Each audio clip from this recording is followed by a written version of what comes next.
I regret marrying my husband. His best friend Scott would have been the better choice. Amanda whispered to her friend, not knowing her husband was right there, listening behind the door. That single confession would spark the most ruthless transformation she had ever seen. Her husband rebuilt himself into everything she once desired, and then placed it in the arms of someone she trusted most. Now let me ask you, if you overheard your spouse saying those words about you, words that pierced like knives into the heart, what would you do? Would you confront them instantly in anger? Or would you remain silent and plot a response that would cut deeper than their betrayal? Stay with me, because this story will challenge your views on marriage, loyalty, betrayal, pride, and revenge. It will force you to think about what you would do if the person you trusted most secretly wished they had chosen someone else. Kennedy thought he was living a dream life in the city of Atlanta. To anyone looking from the outside, he had it all. A beautiful wife, Amanda, who turned heads wherever she went, a decent job that paid the bills, and a circle of close friends who had known him since college. But behind closed doors, things weren't as perfect as they seemed. Amanda was restless. She often compared their lives to those of others, especially Scott, Kennedy's old college friend. Scott had climbed the corporate ladder faster, drove luxury cars, and lived in a high-rise apartment overlooking downtown. Kennedy, on the other hand, was still paying off student loans, managing a modest home in the suburbs, and chasing his dream of running his own business. That day, Amanda's best friend Veronica had stopped by. Kennedy had just returned from work, exhausted, when he heard their laughter from the kitchen. He started upstairs but paused when he heard Amanda's voice drop low, almost conspiratorial. "Honestly, Veronica," Amanda said, "sometimes I regret marrying Kennedy. He's good, yes, but he doesn't push me to the life I deserve. Do you remember that party years ago when Scott and Kennedy came together? Kennedy asked me out first. I should have said no. Scott is the one I wanted. And look at him now. Successful, powerful, everything Kennedy should have been." Kennedy froze by the kitchen door. His breath caught. Every word struck like a dagger. His wife, the woman he had sacrificed sleep for, worked double shifts for, dreamed with, was confessing that he was second choice. She laughed softly, as though it were a harmless joke. "Sometimes I even imagine having an affair with Scott. Isn't that crazy?" Veronica gasped. "Amanda, don't say that. You're married." But Amanda only smirked, twirling her wine glass. Kennedy stepped back, silent. He didn't confront her. Not yet. His heart was bleeding, but his mind was already racing. That was the night everything changed. That was the night Kennedy swore he would never be the same man again. Because sometimes betrayal doesn't destroy you instantly. Sometimes it fuels you, shapes you, and prepares you for a revenge so devastating, it shatters the betrayer far worse than they shattered you. Kennedy shut the bedroom door quietly that night, but inside his world was screaming. He sat on the edge of the bed, staring at his hands, replaying Amanda's words over and over. "I regret marrying him. I should have chosen Scott." It was a poison that dripped into his veins, and the more he thought about it, the more it burned. Betrayal doesn't always come with slammed doors or screaming fights. Sometimes it's whispered behind your back, dressed like truth, and it breaks you in ways louder lies never could. For the first time in years, Kennedy looked at Amanda differently. She came up later, smiling casually, wiping her hands on a kitchen towel as though nothing had happened. She kissed his cheek lightly, told him dinner was ready, and sat across from him as if she hadn't just buried a knife into his chest. He barely touched his food, but Amanda didn't notice. Or maybe she did, and simply didn't care. That night, as she slept beside him, Kennedy lay awake, staring at the ceiling. His mind drifted back to the very night she mentioned, the party years ago, where it all began. It had been a warm summer evening in Atlanta. Kennedy and Scott, fresh out of college, had been invited to a friend's rooftop gathering. The city skyline glowed in the background, music pulsed, and laughter filled the air. Amanda was there. She wore a red dress that caught every light. Scott noticed her first. Kennedy saw it in the way his friend's eyes lingered. But Scott, always the smooth one, hesitated. Kennedy, bold in his quiet way, walked over and introduced himself. He remembered Amanda's smile that night, bright, flirtatious, like she had just chosen him out of a crowd. He had believed it was fate. He had believed she saw something in him no one else did.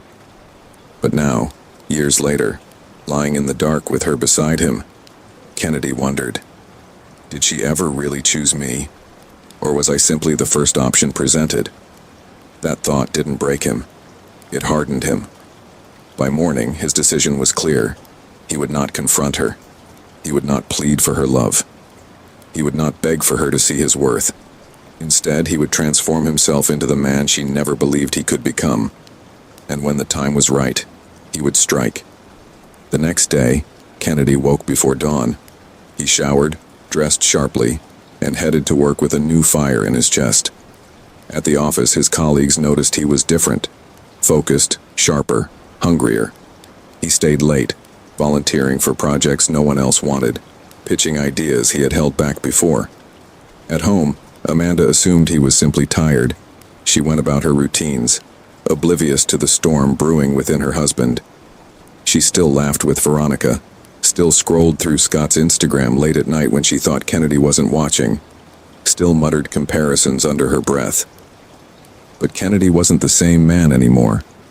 He was plotting silently, carefully, waiting for the perfect moment to shatter her world the way she had shattered his. Because sometimes revenge is not loud. Sometimes it grows in silence like a seed buried deep, waiting for the right season to bloom. Weeks passed, but Kennedy never spoke of what he had overheard. On the surface, life continued as normal. Amanda cooked, laughed, gossiped with Veronica, and scrolled endlessly on her phone. She had no idea that the man she lay beside each night was no longer her husband in heart. He had become something sharper, colder, more deliberate. At work, Kennedy's transformation was obvious. His bosses began to notice his sharp strategies, his ability to close deals no one else could. He stayed late, not because he had to, but because he was building something. Every signature on a contract, every handshake with a new client, was another brick in the empire he was quietly constructing. He networked tirelessly, reconnected with old college friends, attended business conferences Amanda didn't even know existed. She thought he was simply working too much, never realizing he was slowly leaving her behind. But Kennedy's most calculated move wasn't just in business, it was in people. He began talking more with Veronica. At first it was casual, a friendly check-in after Amanda had once again vented her frustrations. Veronica was different, softer, more cautious with her words. She often defended Kennedy when Amanda complained, telling her best friend she should be grateful for the man she had. One evening, Kennedy called Veronica after Amanda had gone to bed. "I just wanted to say thank you," he said quietly. "For what?" she asked, surprised. "For always speaking up for me. For reminding Amanda I'm not worthless." Veronica hesitated, her voice gentler now. "Kennedy, you're not worthless. You're a good man. Amanda just doesn't always see what's in front of her." That night, Kennedy smiled faintly for the first time in weeks. It was a dangerous smile, the kind born from betrayal, ambition, and the possibility of something forbidden. Meanwhile, Amanda drifted further into her fantasies of Scott. She followed every post he made online, admiring his travels, his tailored suits, the luxury apartment he bragged about. She compared Kennedy's modest car with Scott's latest sports model, his humble dinners with Scott's rooftop parties. But what Amanda didn't know was that Kennedy had already begun laying foundations to surpass Scott in silence. Every late night wasn't just office work. It was investment meetings, strategy calls, and discreet ventures with wealthy associates. He was reshaping his future, and Amanda wasn't part of the blueprint. One weekend, Veronica visited again. As Amanda went upstairs to change, Kennedy and Veronica found themselves alone in the living room. The silence stretched, thick with everything unspoken.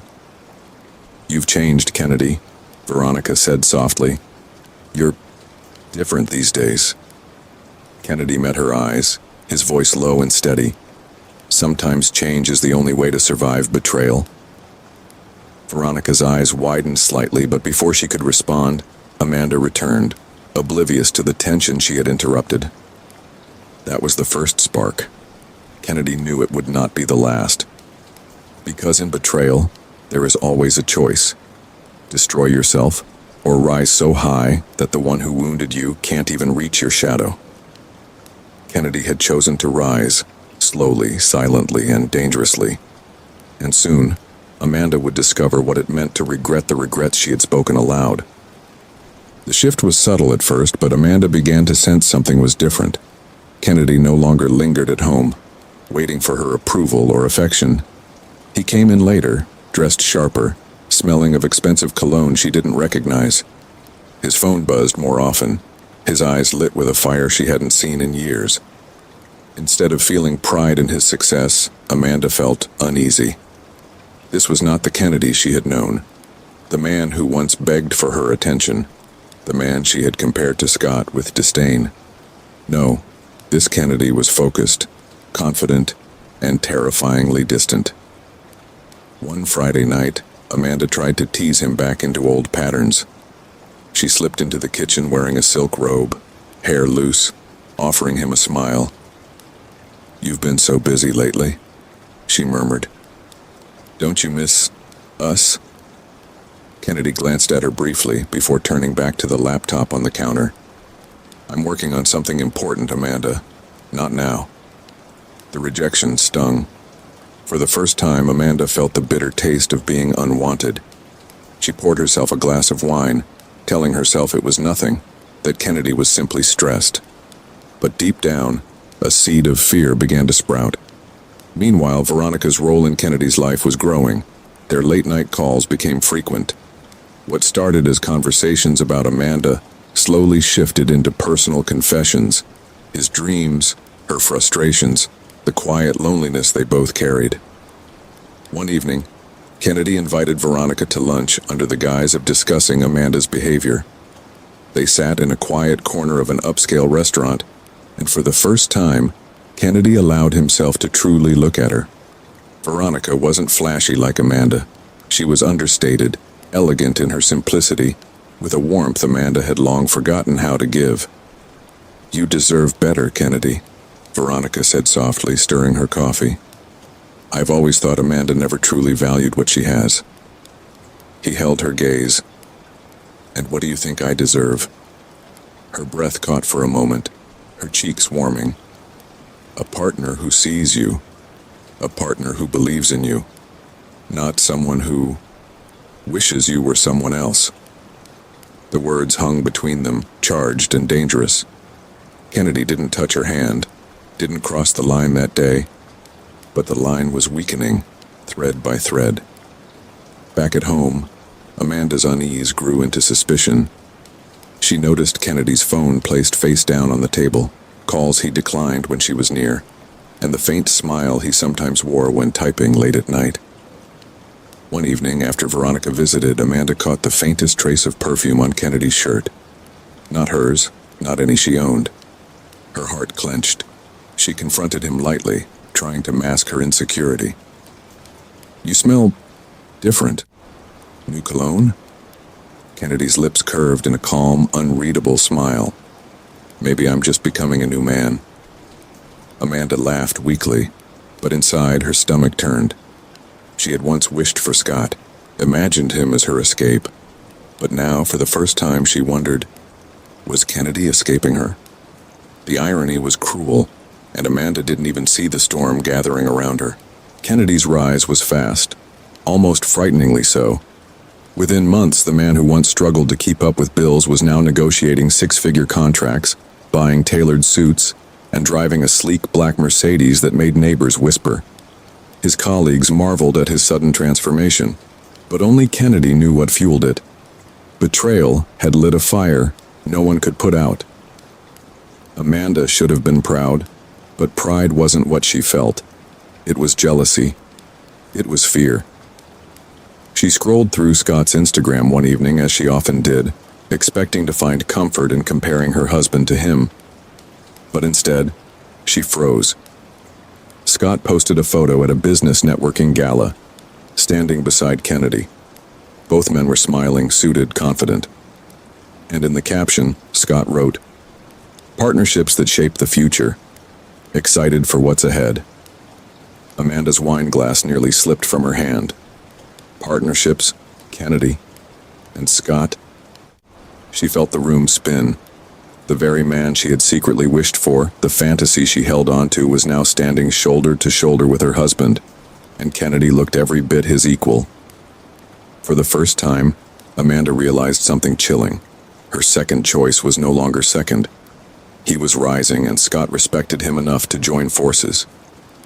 The next morning, she tried to sound casual as she asked, "So, I saw Scott's post. You two are working together now?" Kennedy didn't even look up from his coffee. "Yes, we closed a deal last week. It's just business." "Just business?" Amanda's voice cracked, though she tried to hide it. "That's huge." Kennedy finally looked at her, his expression calm but unreadable. "I told you, Amanda, I'm not the same man I was." The words cut deeper than she admitted. Meanwhile, Veronica found herself standing on a dangerous edge. She and Kennedy had grown closer, their conversations longer, more intimate. It was no longer just about Amanda, it was about them. One night, Kennedy called her after a late meeting. His voice was low, tired but sincere. "Veronica, can I be honest with you?" "You always can," she whispered. "I don't think I ever really knew what love should feel like. Until lately." Her chest tightened. She knew what he meant, though neither dared to say it out loud. She wanted to hang up, to stop this before it spiraled into something neither of them could undo. But she didn't. She stayed. She listened. And in her silence, she made a choice. One that tied her fate to his in ways she could never have predicted. Back at home, Amanda tossed in bed, restless. Kennedy was no longer begging for her time, her approval, or her touch. He was building a life that seemed to outgrow her with every passing day. And for the first time, Amanda wondered if her fantasy of Scott had cost her the reality she had taken for granted. But it was too late. Kennedy had already begun to weave the web that would soon entrap her, and Veronica was no longer outside of it. It happened on a rainy Thursday night. Kennedy had just returned from another late business meeting. Amanda was asleep upstairs, but Veronica was waiting in his car outside, her umbrella shielding her from the downpour. He slid into the passenger seat, his suit damp at the edges. For a moment, they just sat in silence, listening to the rain hammering the roof. The tension between them had been building for weeks. Every glance, every pause in conversation, every unsent message lingering between them. Finally, Veronica broke the silence. "Kennedy, we can't keep doing this. Talking every night, meeting like this. Amanda's my best friend. If she ever found out..." Kennedy turned to her, his voice low but steady. "Veronica, she regrets marrying me. She told you herself. She dreams of being with Scott. And yet she shares my bed, eats my food, lives off the sacrifices I've made.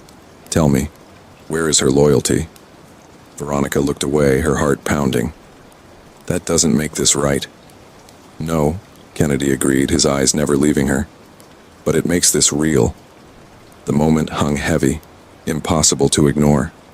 Veronica's breath trembled as she finally met his gaze. And in that instant, the line broke. Kennedy leaned forward, closing the space between them, and Veronica didn't pull away. The rain outside swallowed the world, but inside that car, everything changed. It wasn't just passion, it was revenge. It was loneliness. It was the collision of two broken hearts that Amanda herself had carelessly cracked. From that night on, their secret affair began. Quiet dinners disguised as catching up, late-night drives, stolen hours in places Amanda would never think to look. Veronica lived in torment torn between her loyalty to Amanda and the undeniable pull she felt toward Kennedy. But Kennedy, he had no torment, only resolve. At home, Amanda noticed Kennedy drifting even further. He barely spoke at dinner, his phone buzzed at odd hours, and his eyes no longer lingered on her. Once she tried to confront him. "Are you seeing someone?" she demanded, her voice trembling. Kennedy looked at her calmly, almost amused. "Why would you ask that?" "Because you're different. You don't even look at me anymore." He leaned back in his chair, folding his arms. "Maybe I got tired of being compared to another man every day." Amanda's face drained of color. "I never—" "Yes, you did." Kennedy cut her off. His tone was sharp, but his eyes were cold. "Every sigh, every complaint, every fantasy. Do you think I didn't notice?" Amanda's lips trembled, but she had no words. For the first time, Kennedy didn't look like the man she could control, dismiss, or belittle. He looked like someone who had already made up his mind. That night, Amanda lay awake, staring into the darkness, her chest heavy with unease. For the first time, she feared losing Kennedy, not because of love, but because she realized he no longer needed her. And when a spouse no longer needs you, love isn't the only thing at risk. Everything is. Kennedy's silence became Amanda's worst nightmare. He no longer argued, no longer sought validation, no longer begged for affection. Instead, he moved with the calmness of a man who had already decided the ending of the story, but hadn't yet revealed it. One Saturday morning, Amanda walked into the kitchen to find him scrolling through documents on his laptop. His suit jacket was draped over the chair, a steaming cup of coffee beside him. He looked composed, too composed. "What are you working on?" she asked casually, trying to peer over his shoulder. Kennedy closed the laptop slowly. "Just business." But it wasn't just business. For weeks, Kennedy had been speaking with lawyers, carefully preparing his case. He wasn't just planning to leave Amanda. He was planning to leave her shattered, stripped of the comfort and security she had mocked him for not providing. Meanwhile, Amanda's anxiety grew.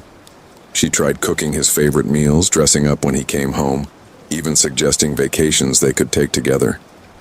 Kennedy accepted it all politely, but without interest. He had become untouchable, and it terrified her. One evening, she finally snapped. "Kennedy, talk to me.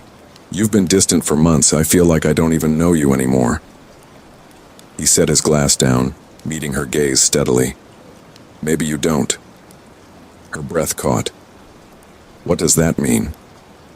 Kennedy leaned forward, his tone deliberate. "It means people change, Amanda. Sometimes they grow. Sometimes they outgrow."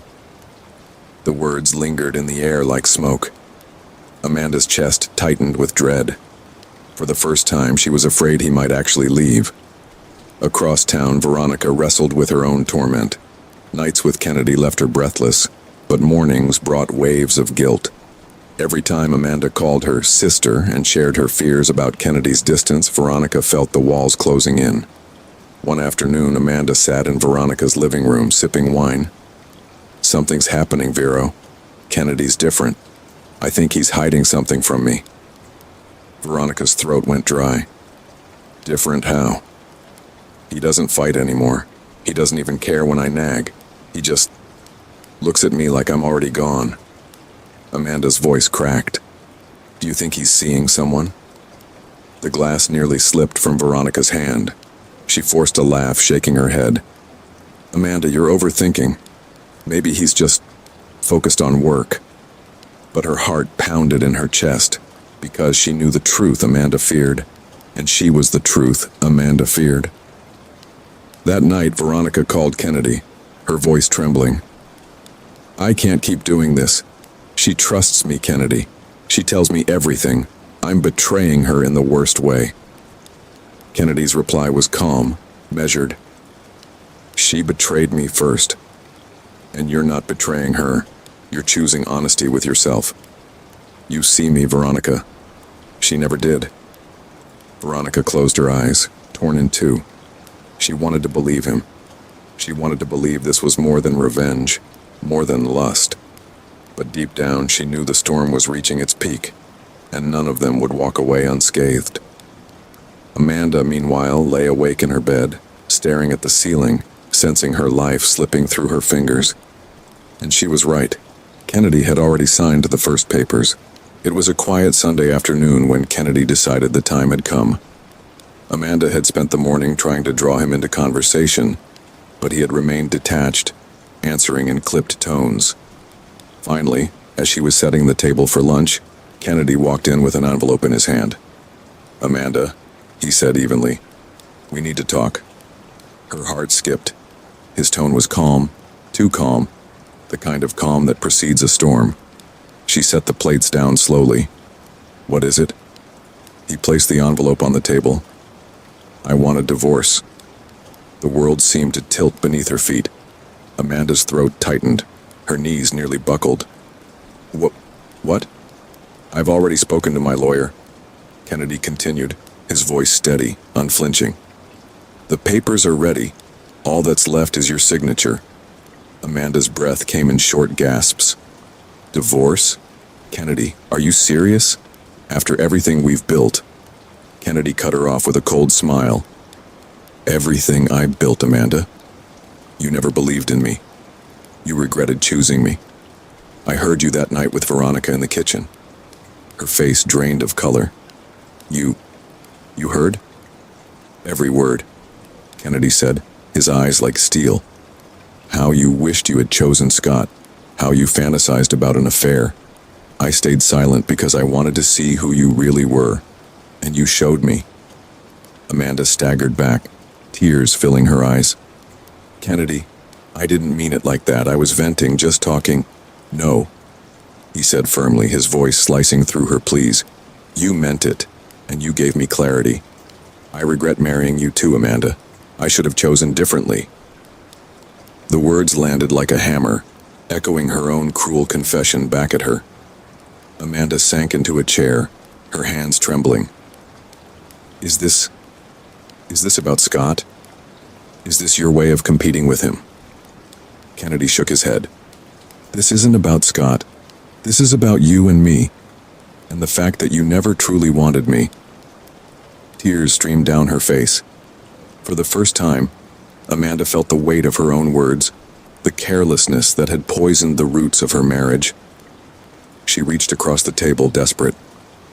"Kennedy, please, don't throw us away. I can change. I'll do better." But Kennedy stood, sliding the envelope closer to her. "You had your chance, Amanda. I'm done begging for love you never had to give." He turned to leave, but then paused, glancing back at her. "And one more thing. You were wrong about me not being the man Scott is. I've already surpassed him, and soon you'll see it with your own eyes." Amanda sobbed into her hands as the door closed behind him. What she didn't know was that Kennedy wasn't walking out alone. Veronica, her closest friend, the woman who knew her secrets, was waiting for him. And soon, Amanda would discover that the betrayal she thought she had hidden was nothing compared to the betrayal waiting in the shadows. Amanda couldn't stop shaking. The divorce papers lay on the table like a death sentence, her tears staining the edges. She had lost control, and worse, she didn't know how. Kennedy, her quiet, dependable husband, had become someone unrecognizable. That night she called Veronica in desperation. "Vero, it's happening," Amanda sobbed over the phone. "Kennedy wants a divorce. He said he regrets marrying me. He threw my own words back at me. What do I do?" Veronica froze. Her throat locked, her heart pounding so hard she thought Amanda might hear it through the line. She wanted to confess everything, that she had crossed the line with Kennedy, that she was no longer just Amanda's friend, but Kennedy's secret lover. But the words wouldn't come. Instead, she whispered, "Amanda, maybe you should give him space. If you pressure him, it might push him further away." Amanda cried harder. No, I can't lose him. Not to Scott, not to anyone. I'll do anything, Vero. Anything." Veronica's hand shook as she ended the call.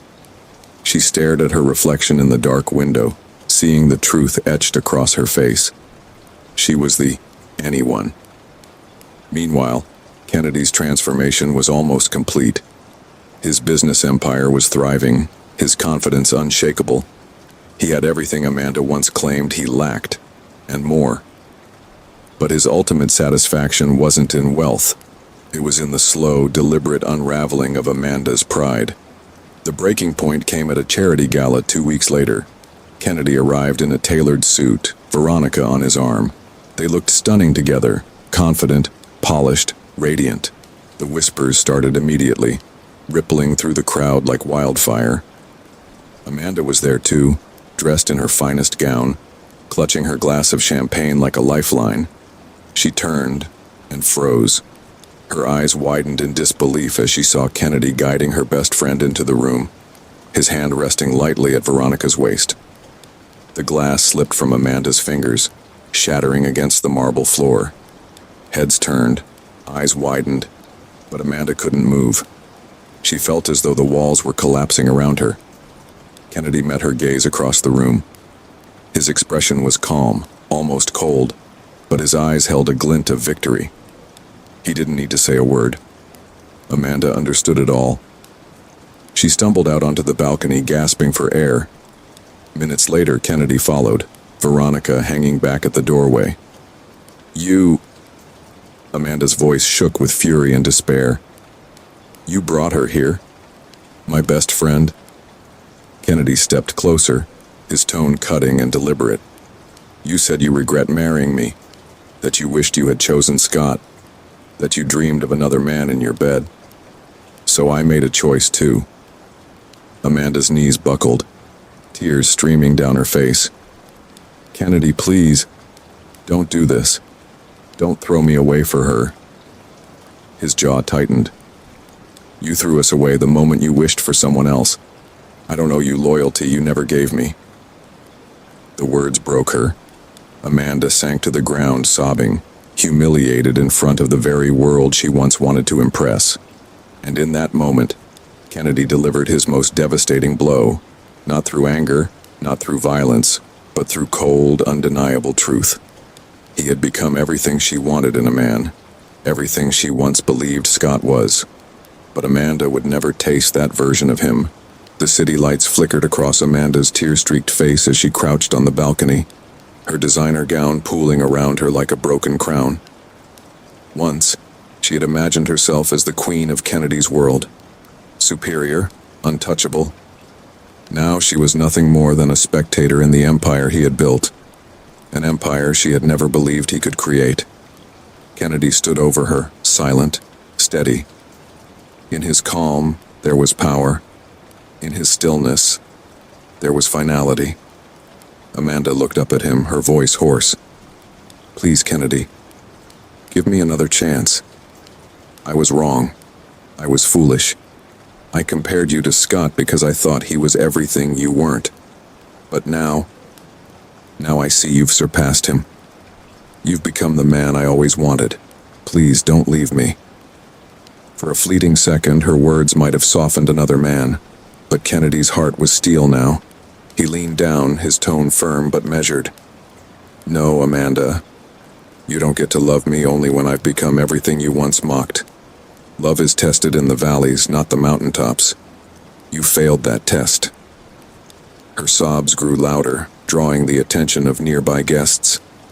Whispering spread like wildfire through the gala. Amanda, the woman who once bragged of her perfect life, was crumbling publicly. And then came the final twist. Veronica stepped onto the balcony, hesitant but resolute. Her face was pale, her hands trembling, but her eyes met Amanda's. Amanda's jaw dropped. You knew? All this time? You betrayed me?" Veronica's voice broke, tears welling in her eyes. "I never meant for it to happen. I tried to fight it, Amanda. But Kennedy, he showed me the respect, the attention, the belief I never saw him give to anyone else. And he deserved more than your contempt." Amanda staggered to her feet, fury igniting through her grief. "You were my best friend, Veronica, my sister, and you..." She turned to Kennedy, her voice shrill. "And you planned this, didn't you? You wanted to destroy me." Kennedy's eyes never wavered. "No, Amanda, you destroyed yourself. The moment you spoke those words, 'I regret marrying my husband,' you lit a fire you couldn't contain. You chose betrayal first. I only chose truth." Amanda's scream echoed into the night, raw and broken. She fled the gala, humiliated, her reputation in tatters, her marriage in ashes, her pride shattered. Kennedy stood tall, his arm slipping naturally around Veronica's waist. He wasn't smiling, not out of cruelty, not out of arrogance, but out of a quiet sense of closure. Because his revenge wasn't just about breaking Amanda, it was about proving her wrong. The man she had dismissed, the man she once compared unfavorably, had risen higher than she ever dreamed, and she would live with that regret forever. The lesson was carved into the night. Never belittle the one who loves you. Pride can blind, betrayal can poison, and careless words can destroy the very foundation you stand on. Kennedy walked back into the gala with Veronica by his side, not as a broken man, but as one who had turned betrayal into power. Amanda, somewhere in the city's shadows, clutched her chest, realizing too late that sometimes the worst punishment isn't losing someone. It's living long enough to see what they became without you.